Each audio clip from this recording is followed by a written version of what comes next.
5, security camera video capturing a man begging medical staff for help. This happened right before he died. The nurse in charge admitting she denied him care in his final hours. Well, that's what happened in 2019 at the Cobb County Detention Center. Now, more recently, the state's nursing board finished its investigation, but Atlanta News First Investigates uncovered the state took action without reviewing all of the evidence. And the family believes the nurse got a slap on the wrist because of it. Investigative reporter Andy Parati joining us here to break down these allegations, and they are strong allegations. They are, Tracy. A pending lawsuit filed against the sheriff's office claims the nursing supervisor failed to do her job despite denying the patient care, that patient care when he needed it the most. The state believes she should continue practicing medicine. I'm sending you one down. He's on the way. He's like laying on the floor screaming. He's sweating. He said he's got abdominal pain. Well, he can't fake this.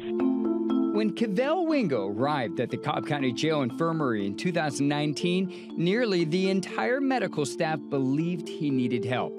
Tiffany Womack, a trained EMT, asked to check his vitals, but the nurse in charge, Annalene Visser, said no. He actually fell backwards onto the floor and crawled to the window and was asking again, begging for help, and they could not breathe. Security camera video captures Cavell collapsing at least 5 times. The 32-year-old father was detained for drug possession. The charge nurse believed it was all an act to be sent to the hospital. You never thought that, hey, maybe I should go over here and see if anything's wrong with him? No. This is Visser in a deposition this past May, part of a pending lawsuit. Why do you say he wasn't having a medical issue right then? Because I think he was acting out. All along he was acting out, wanting to go to the hospital. And if they'll do anything to go, and he would do anything to go, even if it means picking him off the floor. Kiara is one of Wingo's daughters. She don't know because she never checked, but she don't know because she never did what she was supposed to do.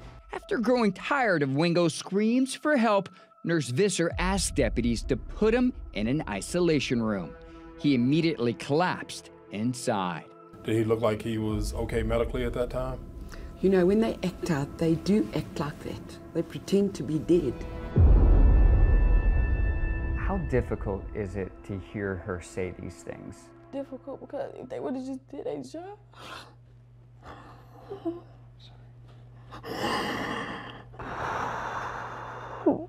They would have just did their job, we wouldn't be here. According to the medical examiner, Wingo died from a perforated ulcer. That means his abdominal cavity was bathing in stomach acid, painful and deadly. No drugs were found in his system. Is there anything that you would do different about that night? Nothing. Wingo's family filed a complaint with the Georgia Board of Nursing asking the agency to revoke Visser's license.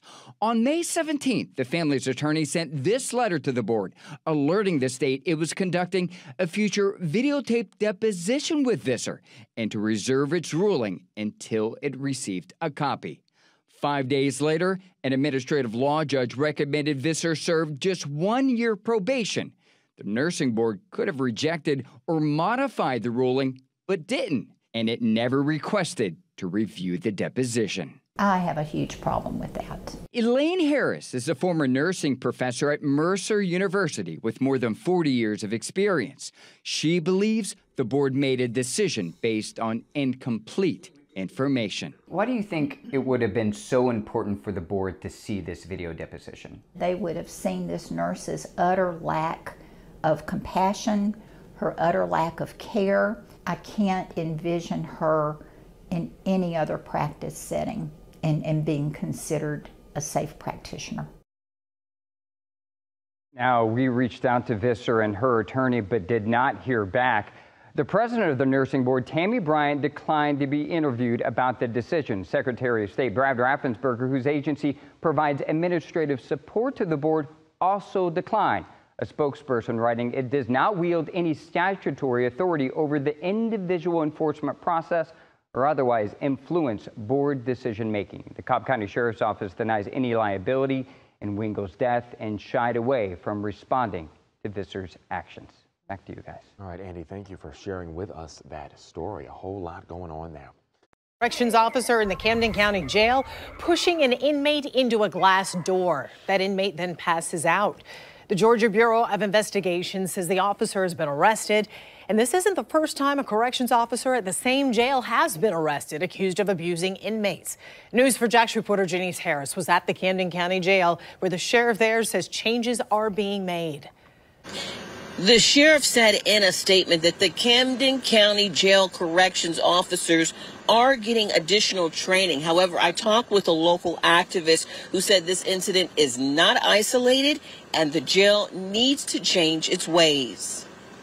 This 11-second video on July 3, 2023 captures Camden County Sergeant Corrections Officer 37-year-old Joshua Beecham walking an inmate to a glass door that led to an isolation cell when suddenly words are exchanged and Beecham pushes the inmate into the door. The inmate hits his head and collapses. Just another incident inside the Camden County Jail. Local minister and president for Camden County's NAACP chapter says mistreatment of inmates at that jail are common. It appears that this is being the norm now for the Camden County Sheriff Department inside the jail. September 2022, Camden County's corrections officers Mason Garrett, Braxton Massey, and Ryan Beagle were arrested and indicted for beating inmate Jarrett Hobbs. March 2023, at the same jail, corrections officer Jacoby Anderson was arrested after a scuffle with an inmate, Zaire Ratliff.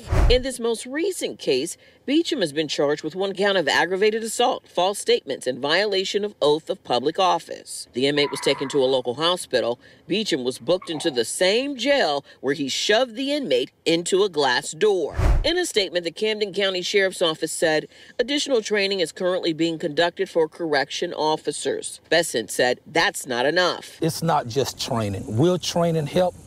Certainly more training will help, but I believe this has become the culture. The Georgia Bureau of Investigations continues to investigate the most recent case. Besson hopes that all of Camden County understands they are affected by the actions of a few corrections officers, because even in jail, everyone should feel safe.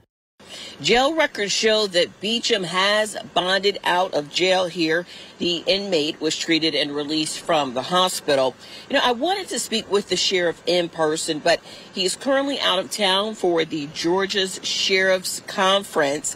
And also, the department said currently we do not have knowledge of any other incident requiring internal or external investigation.